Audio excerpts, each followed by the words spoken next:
In the year 2000, a small DVD-by-mail startup called Netflix flew to Dallas to meet with the executives of Blockbuster Video.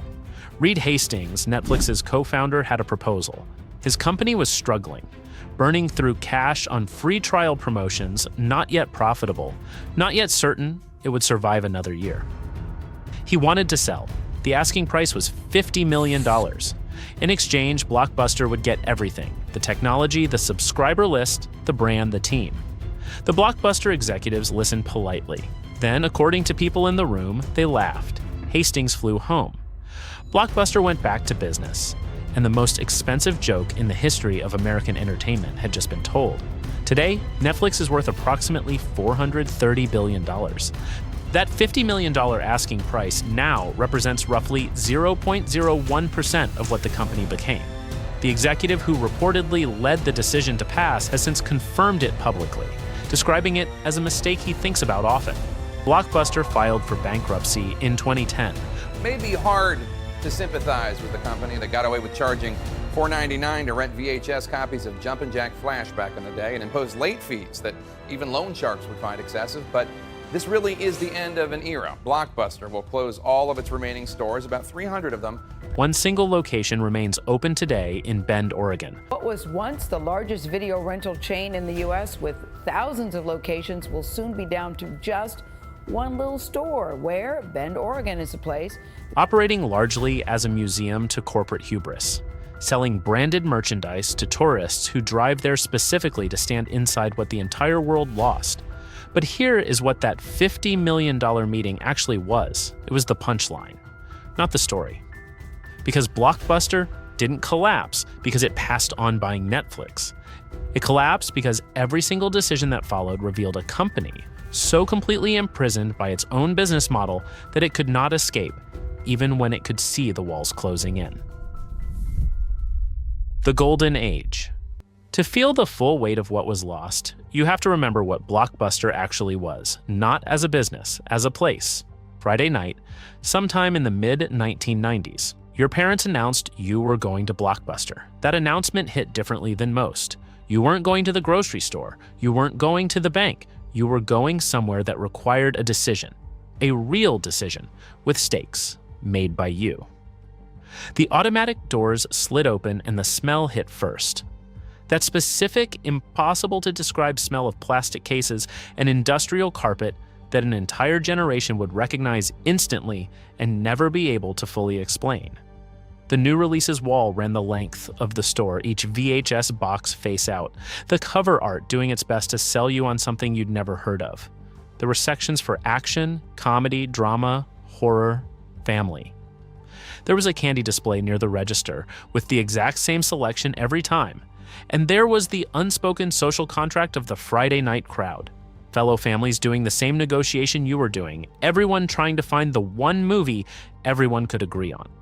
David Cook opened the first Blockbuster in Dallas, Texas in October 1985, and the original concept was almost embarrassingly simple. VCRs had exploded into American homes through the early 1980s, but the video rental landscape was a mess. Small, poorly lit stores with thin inventory and no system. Cook, who had a background in database software, built something different: 8,000 square feet, 8,000 titles, a computerized inventory that actually knew what was in stock, bright lights, a family-friendly atmosphere, a place you could bring your kids without explaining anything on the way home. It worked from the first week. A second store opened, then franchises. By 1988, Blockbuster had over 400 locations. By the mid-1990s, it was opening a new store somewhere in the world every 17 hours. At its absolute peak, there were 9,000 stores, 60,000 employees, and 65 million registered customers across the United States. Friday night had a ritual. The ritual had a location. And for roughly 15 years, that location was unassailable. The company was generating over $6 billion in annual revenue, and roughly $800 million of that, about 16% of everything it made, came from a single specific source: late fees. That number matters more than almost any other in this story. Remember it. The structural flaw. Blockbuster had built its entire brand around one promise: the easiest, most enjoyable way to watch a movie at home.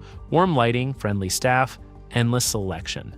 The experience was engineered to feel good, and then you forgot to rewind, or you kept the tape one day too long, and the experience stopped feeling good immediately. Late fees were not a minor revenue line. They were not a side business. They were $800 million a year, nearly a fifth of everything Blockbuster earned, extracted from customers at the exact moment their relationship with the brand turned negative.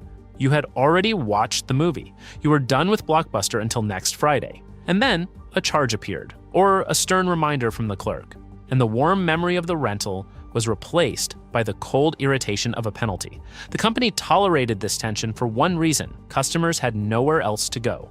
Late fees were industry standard. Every competitor charged them. The punishment was invisible because it was universal. But that universality was the vulnerability, not the protection.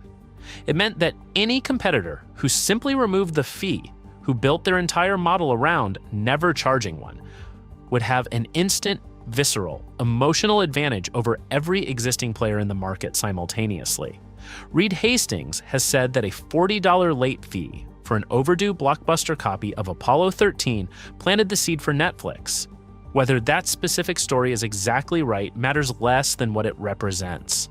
The thing that was generating $800 million a year for Blockbuster was generating enough frustration in the market that at least one person decided to build an entirely new industry around eliminating it.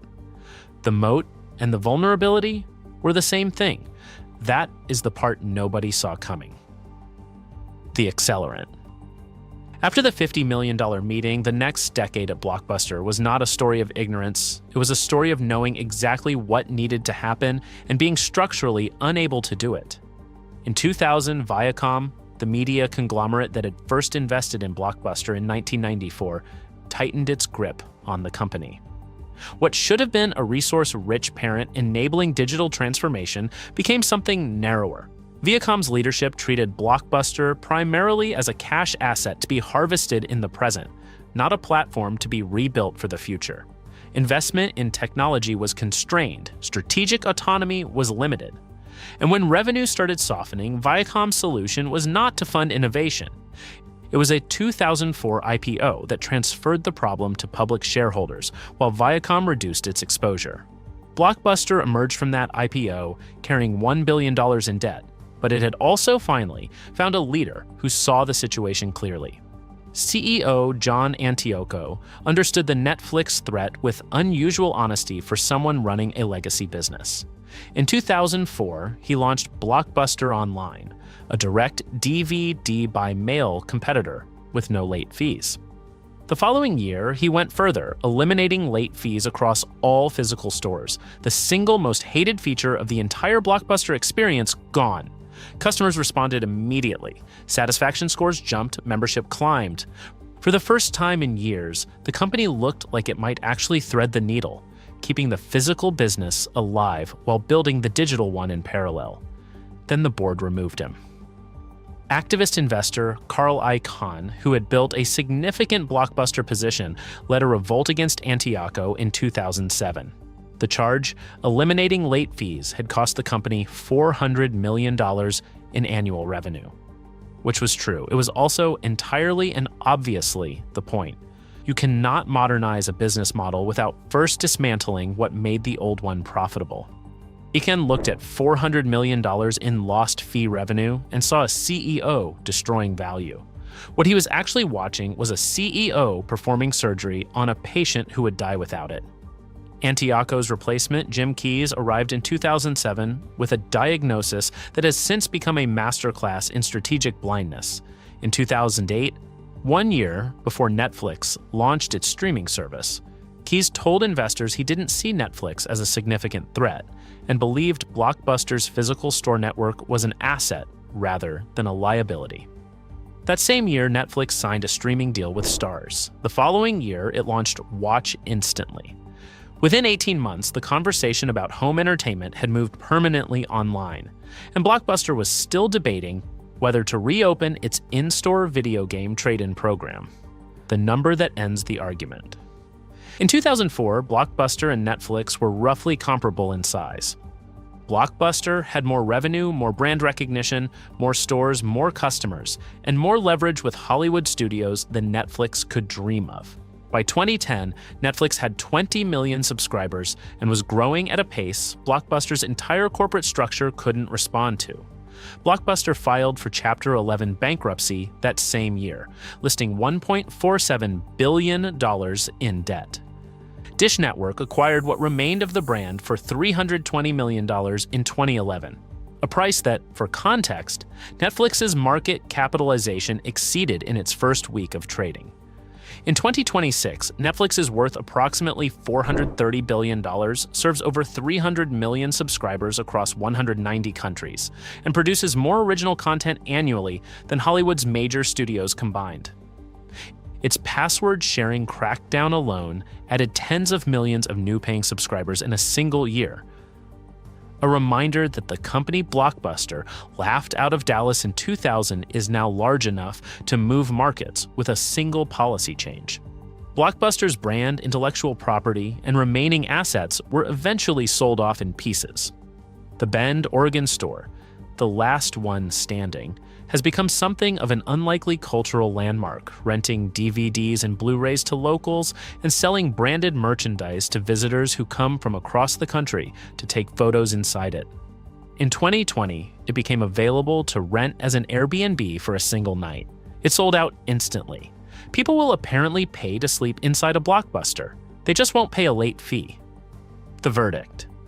There is a version of this story where Blockbuster buys Netflix for $50 million in 2000, absorbs the DVD by mail technology, uses its studio relationships to build the streaming library Netflix spent years fighting for, and becomes the dominant entertainment platform of the 21st century, where wrong story, where the blue and yellow ticket logo is on every television instead of the red N.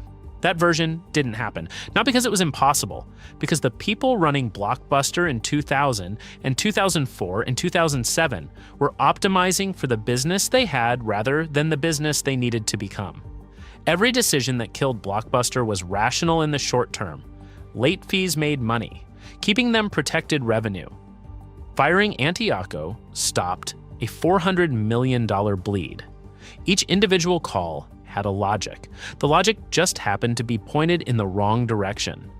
The generation that grew up in Blockbuster aisles on Friday nights is now in their 30s and 40s watching Netflix on 65-inch screens, paying $15 a month, never once thinking about rewinding anything.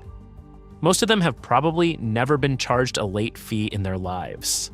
And somewhere in Bend, Oregon, the last Blockbuster is still open. The carpet still has that smell. The new releases are a little more dated than you remember, and a handwritten sign near the register reads, with either tremendous irony or tremendous heart, depending on how you look at it, "No, we are not closing." One store, 9,000 gone, and a $50 million meeting that changed the history of entertainment, for everyone except the people who were in the room.